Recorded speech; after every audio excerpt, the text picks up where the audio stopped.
Hello and welcome to the Gooner Talk. Back again with you guys for another episode of our Arsenal transfer show. Joining you every morning, even on Christmas Day at 8 a.m. every single day. And Merry Christmas. I hope you're having a fantastic morning. I hope you're having a fantastic day. And your weekend has gone really, really well as well. Good morning to everybody. Thank you so much for joining me as per. Especially on this day. I always kind of talk about, don't I, that weekends, Saturdays, Sundays, bank holidays, the types of days in which you really do appreciate the loyalty that some people of you guys can show. So on Christmas Day, thank you so much, as always, for joining us. Good morning, or Merry Christmas, I should say, to A1, to Mr. Arsenal, to Oda Relay, to Harvey. Merry Christmas to old Dave, Morgie.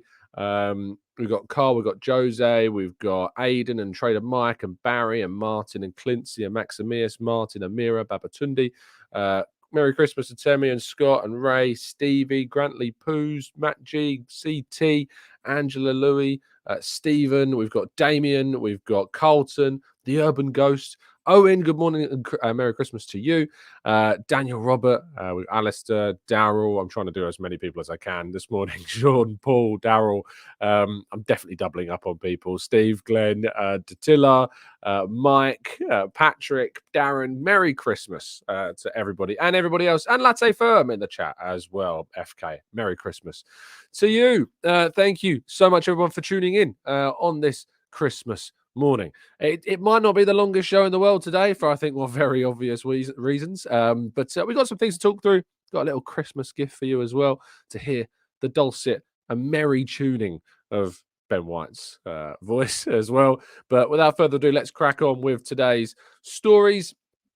The Premier League results from the weekends. We know, of course, Thursday, Friday results. I didn't get to talk through Saturday's results in yesterday's show because obviously I did the kind of pre-recorded listen to the game against Liverpool, so I wasn't able to chat about that. But Crystal Palace and Brighton and Villa and Sheffield United both drawing. Of course, Unai Emery blowing his chance to go top of the table at Christmas there. They would have done had they won that game because Arsenal and Liverpool drew. And speaking of those Saturday results, Fulham losing at home in quite significant fashion against Burnley. Arsenal will play Fulham at Craven Cottage in just less than a week's time. Luton with a massive win against Newcastle United. What a Christmas present for them. And of course, in the aftermath of the Tom Locklear situation, it is, I think, Luton have become basically everybody's second team at this stage, and everybody is hoping that Luton can stay up. Meanwhile, in that relegation fight, a team that could be falling out of it is Nottingham Forest, but we'll talk more about them in a second. Spurs narrowly beating Everton. Everton had a chance to equalise in the final moments. Dan Juma somehow missing what was a clear and obvious chance to spread the points across North London and Merseyside, which was the case, of course, at Anfield, where Liverpool drew with Arsenal. And Wolves beat Chelsea 2-1 yesterday. And also West Ham United beat Manchester United 2-0 as well. Both of those games showed the hilarity that is Chelsea and Manchester United at this stage. And if we look at the Premier League table as it stands at Christmas, at the top of the tree, the star or the fairy, depending on what kind of family you are, I don't know what that means, is Arsenal on 40 points. Liverpool on 39. Aston Villa also on 39 in joint second place. Spurs on 36 in fourth. Manchester City, having played a game less, of course, can go within 3 points of Arsenal if they win their game in hand against Brentford. West Ham United up to 6th in the table. 6th West Ham. That's pretty impressive. And of course, Arsenal will face West Ham on the 28th. Newcastle drop into 7th on 29 points. Manchester United dropped to 8th. I remember those Man United fans that were saying, well, Arsenal should be 8th because it's their modal, it's their it's their modal position in the league. Well, where are they sitting now? Where they're 8th. Brighton in 9th on 27 points. Chelsea in 10th. Joint on points with Wolves after their loss to Wolves. Bournemouth also on 22 points after their brilliant win. Dominic Solanke scoring 3 goals. Are you changing your mind about Dominic Solanke yet? Fulham, 21 points in 13th. Brentford in 14th on 19 points. Crystal Palace on 18 points in 15th. Everton on 16 with 16 and in 16th place. Nottingham Forest, 17th place with 14. Luton Town 12 points. Burnley with 11 in 19th place. In the bottom of the table still, the team that Unai Emery could not beat, Sheffield United, on 9 points. So there you go. That is your Premier League table as it stands at Christmas. But sticking with the Premier League, and Nottingham Forest have submitted a formal complaint to the PGMOL after the officiating of Rob Jones in their game, in which it saw Willy Bolly sent off wrongly, and then VAR did not correct the mistake. It was a horrific decision to send off the defender, in which he was actually the one fouled, despite him getting the ball, and then the other player coming and fouling him, going over the top of the ball. Awful, awful decision, and yet another example of the poor officiating in England, and rightly getting highlighted. I don't know what is going to come of this complaint. I don't know how this will be dealt with, but it was one of the worst decisions. It could have massive ramifications for Nottingham Forest in their hopes of staying up. This was a game in which they would have been targeting to try and use the points to stay up, and now are very much in the mire. We've already talked about the Premier League table, and they are only, well, I say only, they're 5 points ahead of Luton, but still, you cannot drop points at any stage during a season, really, if you're in a relegation battle, and any point is so, so incredibly valuable. Now, I've got a little Christmas gift for you. I've always said that one of the Arsenal players that I hadn't yet spoken to, that I always wanted to speak to because his reputation precedes him, is, of course, Mr. Benjamin White. And that Christmas present, that Christmas wish came true. So sit back for the next 30 seconds of me having a chat with the always wonderful Benjamin White. It was a really strong defensive performance, playing with William and Gabriel next to you. What is it like playing in that unit together now? You feel much more familiar with each other? Yeah, obviously they're unbelievable together, aren't they? So strong and powerful, and they make it easier for everyone around them. That relationship you've got with Bakayo on the right-hand side as well, he was getting a lot of stick, and there's a few really tough challenges on him today and going the other direction as well. How has that relationship developed? Yeah, he's obviously an amazing talent and makes it so easy for me. And yeah, he obviously gets kicked every single game, so I think he's used to it, and he knows he's come in every game. Some Christmas cheer there from a very excitable Benjamin White after the game between Arsenal and Liverpool. Thank you to Benjamin for having a chat with us. You can read the full interview over on the football.london website. Of course, I had a few people tweet me the other day saying, is it frustrating, Tom, when people don't credit you? And I was like, it is, but it's just one of those things. And my goodness me, did I see those specific quotes shared around everywhere. And I think I was credited maybe twice maximum with those quotes. I think in the end, it is what it is. You can't win them all. But if you do see people using those quotes, just give them a nudge and say, could you give some credit, please? Because, go all the way out to Anfield. You ask the questions. You hope to at least get credited when people want to use the quotes that you get. Anyway, that's not enough Christmas grinching around. We go to our headline story today. And Arsenal and Liverpool still linked with a move for Palhinha of Fulham, of course, who they will face on New Year's Eve, except that various sources have suggested that Fulham will ask for £60 million. I can't see Arsenal being in a position in January to pay £60 million for a player. I'd be shocked if Arsenal spend that much money in January. I think it would require a significant surprise sale in the winter month to justify Arsenal being able to spend that amount of money. And that's just on one player. And Arsenal, of course, want many, many more than that and have needs in fullback, at centre-back, at centre-mid, at centre-forward, at right and left wing, arguably, as well. There is needs to provide reinforcement in all those areas, which, of course, will be tackled more so in the summer. But I just can't see Arsenal spending £60 million on Joao Palhinha unless there is some very smart way of doing that deal. I can't see it happening. But who knows? Maybe we'll get a Christmas miracle. Right, let's move to a part 2 where we're going to tackle your questions and go through as many as we can in the next 10 minutes or so, right after this.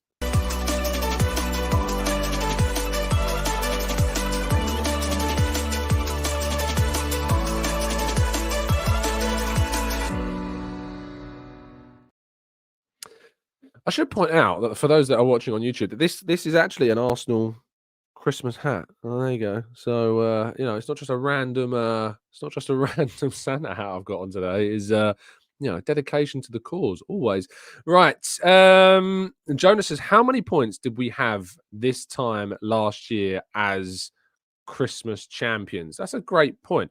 Well, if we have a look at Arsenal's game, was it 3-1 we beat West Ham in 2022? I think it was, wasn't it? Yeah. So we beat West Ham 3-1. So we can count back 3 points because that was the day after. That was the game after Christmas. So we were on 37 points this time. Is that right? We were on 37 points this time around last season. So are we actually?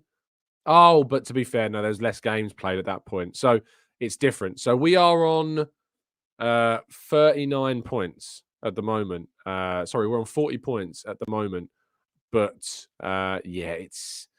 it's different, isn't it? Because we're in a situation where we've played 18 games. So this time last year at Christmas, we'd only played 15 games. So we had 30. Wow, we had 40 points off 15 games. So we're actually 9 points worse. No, that's not right. Sorry. We are the same amount of points that we were on having played 3 less games last season. So yeah, we are, and the league is, the league is dealing out less points this season. Teams are not picking up as points as consistently as we were. It's worth pointing out that Manchester City were on 32 points, having played 14 games. They are on 34 points this season, having played 17 games.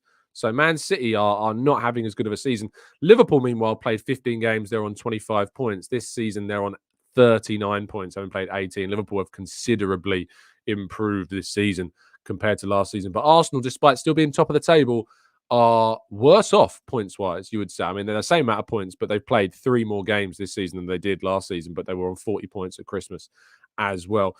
Forever an Arsenal fan says, hi, Tom, what's your opinion on the reaction of Liverpool fans to Saka's tackle on Tsimikas and Diaz? The Diaz one is just a slip. So it's just really unlucky. The Tsimikas one, he also slips for that as well. It's just unlucky. I absolutely empathise with Liverpool fans' frustrations with that. I also empathise with their frustrations in some degree to the ref, but not really, because I didn't think the ref had a bad game at all. I think the ref got all the decisions right on the day, not giving the penalties, booking the players he booked, not sending off the players that he didn't send off. He got all the decisions right on the day, and for me, I don't think there's too many qualms. I explained all the decisions in my show that I did yesterday morning. But I'm not surprised Liverpool fans are angry. They've lost their other left back now for a significant period with a broken collarbone. Luis Diaz could be injured and out for another extended period as well. Who knows? You'll have to wait and see. So absolutely, I'm not surprised that they are. My opinion is I'm not surprised at their reaction, but they are wrong in their scathing criticism of Saka. It is just really bad luck in both situations. And as Saka said, he apologises, but it was an accident. I mean, Saka gets kicked and kicked and kicked every day. It is part of the sport that bad things sadly sometimes happen by accident. It is when things don't happen by accident that we need to have a conversation about them. But in this situation, both of them, Saka slips. And to be fair, the Anfield pitch, it wasn't something I talked about yesterday because I didn't really want to.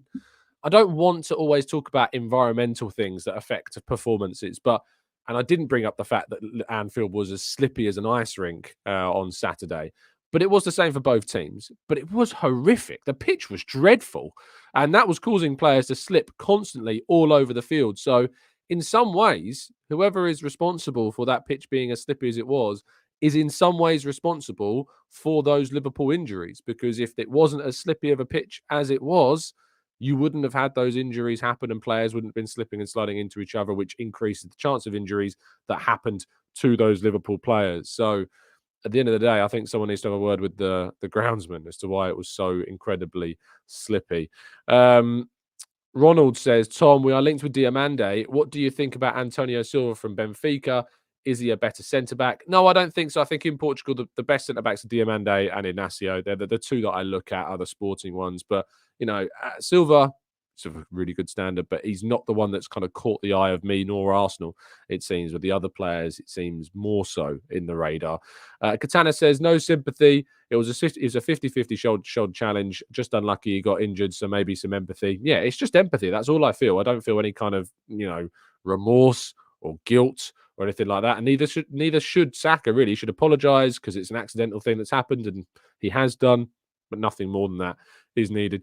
Maximius says, Tom, we play late Thursday versus West Ham, and then less than 72 hours later, we're away to Fulham. We have dropped points to Fulham at home earlier. Should this worry us? Do we have recovery? It's Christmas. This is what happens. I mean, we are hardly going to be the only ones that are going to be having. I mean, Liverpool play on Boxing Day, having played on the 23rd. They've got to go to Burnley to play, who are now in good form. So we can't necessarily complain. Manchester City play having come back from the Club World Cup away at Everton. Let's hope that Everton can do us a favour there. Everton got a good result against City last season. That was the Etihad, of course, but they're in decent form. We play on the 28th, and then we play on the 31st at 2 o'clock in the afternoon. Fulham's next game is on Boxing Day, to be fair, so they'll have a few extra days to recover themselves, but they're away at Bournemouth. At least Arsenal's travel over the Christmas period is pretty minimal. We're at home to West Ham. We're away to Fulham in London. We're then at home to Liverpool in the FA Cup. We are, I think, then away to Nottingham Forest a little bit later on in the month. But I think we've got Crystal Palace at home as well in there. Another home game in London. So we're not travelling too far, to be fair. So at least we haven't got that to worry about too much. Byron says, morning, Tom. Don't you think it's ironic that Liverpool fans who have watched Robertson push and shove players into advertising hoardings and committing late tackles are now crying over a 50-50? It's the way of football, mate, to be honest. I saw Liverpool fans in my comment section after yesterday's show trying to say, oh, Arsenal fans aren't moaning about VAR and referees, are they now? When the irony is that the referee actually had a good game against Liverpool and got the decisions, in my opinion, right. And I'm pretty straight down the line when it comes to decisions for and against Arsenal. I don't tend to sway one way or the other. Like, if Liverpool fans are saying that Saka's push in the back of Tsimikas was a foul, I mean, Havertz was also pushed in the back for the challenge in the box. But I've said that wasn't, in my view, a penalty. But Liverpool fans, in their view, seem to think that it was, because that's what they're saying about the Tsimikas situation. It was a very similar movement. So there is an irony there as well, I guess. Chris says, with the current team, the form, sorry, I think that is, of Martinelli, do you think that we should play Jesus on the left with Havertz as a 9? Well, Havertz is suspended for the next game, so no, we're not going to see that. Trossard is the obvious pick to come in for the game. Again, I saw somebody also say in the comment section yesterday, I have a bias against Trossard, except I'm on record saying that Trossard is one of the best signings that we've ever made under Mikel Arteta. I think people just like to have their own agendas, or try and force their agendas, I suppose, on other people, which isn't very Christmassy. I can assure you that I've been one of the biggest backers of Trossard since he arrived, and have loved Trossard's form and contributions for us as a player. It really, and the winning record that we had last season when he started games at centre forward was fantastic. So, people just being, just people being melons, basically, is what it is. And Essimos says, Tom, wondering if your position has changed on Tony. I had similar opinion to yours before, but as the weeks go on, I'm starting to be convinced that having him in the January squad would be beneficial. I've never said that it wouldn't be beneficial. That's a completely different argument. If the argument is, if the question is, do you think Tony in this squad would be a benefit to Arsenal? The answer is yes, of course it would. Tony would be of benefit to us. He would add something to us. He would provide more goals to us. But my argument is I think that he is not the striker that I would choose. So if you're asking me if my view of whether Tony being the option for us to go for at centre forward has changed, the answer is no. If you're asking me if my opinion on whether or not he would add something to us and be beneficial to us in January, again, the answer is not changed, because I think that he would. I just think there are smarter decisions to make in the market. I think Dominic Solanke is proving at the moment and this season to have as much weight of an argument behind him as a potential signing as what Tony has done in previous seasons. Solanke is scoring and contributing goals at a better rate than what Tony was for Brentford last season. So why is there such a disparaging gap for many people between Solanke and Tony? Why is Tony put up on this pedestal when Solanke is kind of disregarded and saying, oh, well, he's not good enough? Even from my perspective, I was underwhelmed at first by the link to Solanke. But as the weeks go on, I'm starting to look at it differently. I'm starting to see more of him. Maybe I just didn't see enough of Solanke. And actually, I don't think there is much between the two as options at all. So if we're considering Tony for 80 million and Solanke's going to cost less than that if you can get him out of Bournemouth, which is going to be very difficult because they don't want to sell him, then I think I lean actually slightly more towards Solanke, because if you want someone to come in and give you an immediate impact, people that say, well, Tony can guarantee you an immediate impact because of his Premier League experience, I would argue that Solanke is in a much better position to give us an immediate impact than Tony is, because Tony's not played any football for the last however many months, really, at a competitive level. So I hope that makes sense. But my opinion's not changed, Simos, because I think A, maybe you've misconstrued what my opinion is, and B, it's not needed to change either. Dave says the door was closed on Solanke. That is what the owner of Bournemouth has said. Yes, Dave, that they said the door is closed and the horse has bolted. I think that they used that. So yeah, there is no shut and bolted, I think is what they said. So yeah, that is what was suggested previously. So it doesn't seem that Solanke could be sold. That said, Brentford have said that for a decent price, they would potentially sell Tony. So I guess that's the difference between the two. Matt G says, Tom, which Arsenal player would you trust to cook your Christmas turkey?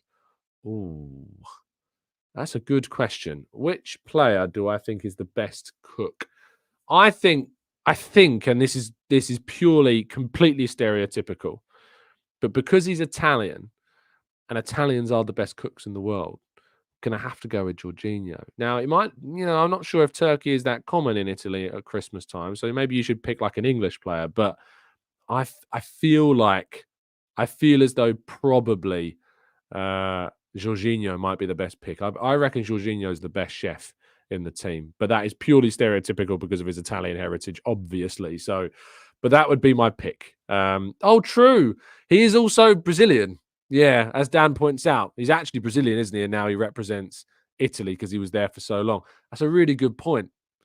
Brazilian food is also very good, though. So maybe if you're combining Brazilian cuisine and Italian cuisine into one, that could be like a mega cuisine. I still think it works, even though he's got links to both. I think it still works. So I'm still going to stick with my answer of Jorginho. Chris says Joao Neves and Joshua Kimmich in the summer, and maybe Jamal Musiala as a competition for Odegaard, Nico Williams as a competition for Saka. I don't know where that money's coming from. Chris has got a Football Manager style transfer wish list, but I really don't think it is. Young Carl says this is the correct take. I'm assuming that is to my Jorginho answer. Jorginho has got to be the best one, yeah. K-Dot says Brazil-Italy hybrid is actually mental. For food, surely. To cook a turkey, Brazilian and Italian coming together to cook the typically very, I guess, English and American celebration main dish being turkey. So there you go. Let us know what you're having for your Christmas dinner. Are you a turkey person? You're a gammon person? You're a beef person? Let us know. K-Dot says, Tom, sprouts or no sprouts? I'm a sprouts person as long as they're covered in gravy and bacon. Bacon and gravy.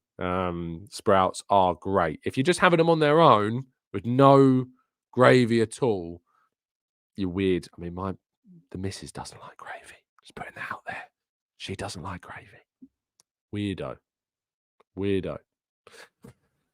A1 says, I'm going with Partey for the turn. I'm not sure Partey. I don't know what Partey's cooking skills are. Patrick says, Tomiyasu could be a bit versatile in the kitchen. I love that. Great line there. Ant says, I can't imagine that Jorginho making decent Yorkshire puddings. Yorkshire puddings are the easiest thing to... You can't mess up Yorkshire puddings. You get hot oil. You get oil. You put the oil in the oven in the little trays, like little cupcake trays, if you like. Put it in the oven. Heat up the oil. Get it out. Make your batter. Pour the batter into the boiling hot oil. It starts to bubble away. Put it back in the oven and let them rise. They're great.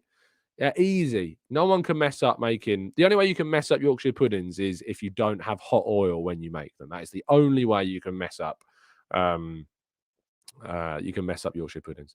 Zungtart, rice is gravy. Yeah, rice is definitely gravy. 100%. 100%. Darren says he has chicken, ham, and seafood for Christmas. I love hearing about different people's around the world's Christmases. It's so different. You get so insulated, don't you, in the UK? We're like, yeah, turkey, gravy, roasties, Yorkshires, veg, pigs in blankets. Like, yeah, I mean, everywhere else in the world, people are having chicken and rice. And, it's great. I love it. Forever Arsenal fan says maybe Saliba should cook since he's French. The French are very good cooks. That said, the French cuisine is never something I gravitate towards, but the French are always known as being the best cooks in the world, I guess, as well. Amira says, so when am we going to be doing a cook along? I'd love to do a cooking channel. That'd be like my breakaway, doing a cooking channel, because I love cooking. It's great. Temi says they have snail, pounded yam, and a goosey. I don't even know what a goosey is. Sounds great. K. Dot says, I have a vegan roast myself. Fair play. Ronald says, has Arteta's handling of Ramsdale cost a higher fee? It's going in a very different direction. Has the handling of Ramsdale cost us a higher fee? If he had given him all the Premier League games and the Champions League games like Barcelona a few years ago, yeah, I think you're probably right, Ronald. I think if Ramsdale was playing all the Champions League games, we might have got a bit more money for him. I don't think that's an unfair theory at all. Chris says, let's be honest, Saliba would be good at everything he does. I'm sure he's probably fantastic, isn't he, at everything? I reckon he could knit a Christmas jumper just perfectly well. He probably buys the best presents for everybody else. Everything Saliba does just turns to gold, doesn't it? So if he was one of the three wise men, he would be the one gifting gold. Let's be honest, that is it. He would be the one gifting gold. Ruth, Merry Christmas. We have bacon infused sprouts today. Wow. And roast potatoes cooked in goose fat. Yeah, if you're going to do roasties, they've got to be the ones cooked in goose fat. Let's be very, very honest about that. Jean says, we as Norwegians have the rib of pork. Wow. That sounds amazing. That sounds absolutely brilliant. I actually spent my 23rd of December at the Liverpool game with a Norwegian for the majority of the game, and I did an interview. It was great. I loved it. And there's an interview I think going out over on a Norwegian. Certainly a Norwegian outlet is going to be doing an interview. I'm just trying to see if I can find it. Yes, Mikkel Asserud. He writes for VG. They're doing an interview. I think they're going to be doing something about my interview talking about Ødegaard. So yes, and we were talking about the fact that they celebrate Christmas on the 24th, I think, in Norway, rather than the 25th. I think that's what he said. So yeah, it wasn't Ødegaard, Matt G. No, sadly not. But yeah, they said they celebrate it a day earlier on the 24th. Never knew that. Amazing. Love it. Such a crazy. It's why I'm always like when you get people that are so disparaging about like tourist fans and like people coming from outside. You may have seen a video going around of a Liverpool fan. It's quite an old video, but it's been sent to me a few times. It's been sent to me a few times over the last few weeks since we did that phone-in show talking about tourist fans and the tickets and the atmosphere in the Emirates, etc. And like, I just feel as though the world just gets into such a sad place. Like, and especially at the moment, there's a lot going on, globally. I don't want to get into too serious of a topic, but I love learning about other countries and people's cultures and what they do at different times of the year that's different to me. It's our differences that make us really interesting as people. And if it wasn't for the influx of talented footballers from around the world, we wouldn't be enjoying how brilliant William Saliba is. We wouldn't be being enthralled by our fantastic German attacking midfielder Kai Havertz scoring massive goals at big moments, of Jesus rounding Anana and scoring against Manchester United. We wouldn't be enjoying so much multiculturalism. How people can be so disparaging against anyone else from any other countries and be so against, more just interactions with people from around the world. I find it crazy. And I think that's probably a nice message to end this Christmas show on. I hope that you have a absolutely fantastic Christmas day. Enjoy yourselves. Stay safe. Stay well. If you're in a situation in which sadly you can't celebrate Christmas, perhaps for a number of reasons, just know that there is a family here at TGT that you are always welcoming. Leaving your comments. Thank you so much for listening always and being part of this group and this community. I look forward to seeing as many of you as feasibly possible on the 22nd of February, our live event. There are still some tickets left down in the description. I'll be releasing details of some of our panelists next month, so I look forward to that. So if you'd like to come along to that in February at the Old Queen's Head on the Essex Road in North London on the 22nd of February, 6 o'clock onwards, please make sure you do. It's going to be a great event, and I'm really, really looking forward to it. Have a great day. Stay safe, stay well. And as always, up the Arsenal and Merry Christmas.